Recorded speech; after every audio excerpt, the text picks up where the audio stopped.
तालुक्याचं नाव प्राचीन नाव आणि मी नागपूरला राहतो पण माझं प्रॉपर या तालुक्यामध्ये आहे आणि म्हणून मी आपल्या तालुक्यासाठी किंवा आपल्या लोकांसाठी काहीतरी करावं या कारणासाठी मी ती फाउंडेशन तयार केलेली आहे. ठीक आहे.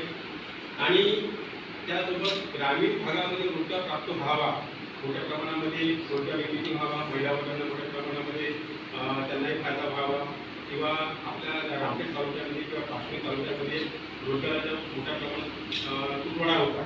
आपण 90% लोक शेतकरी होतो. या कारणाने मला असं वाटलं काहीतरी करावं. माझ्या MSW झालेलं आहे, मास्टर सोशल करून मला सर्व्हिस पण आहे, पण पार्ट टाईम काहीतरी करावं या कारणाने फायकस फाउंडेशन जे आहे त्या फायकस फाउंडेशनचे संचालक माननीय समान साहेब आहे आणि मिसेस जे आहे त्या सोबत मार्गदर्शन केलेलं आहे. परंतु आता उद्योग कोणते करायचे, कसे करायचे, त्यांना भांडवल कसं प्राप्त होईल याचं संपूर्ण माहिती आणि आतापर्यंत जे 500 उद्योग निर्माण केलेले आहेत आणि त्या उद्योगाचे जे आपले उद्योग तज्ज्ञ आहेत ते प्रवीणजी पावणे हे आपल्याला तुम्हाला मोठ्या प्रमाणामध्ये मार्गदर्शन करणार. त्याच्यात तुम्ही थोडासा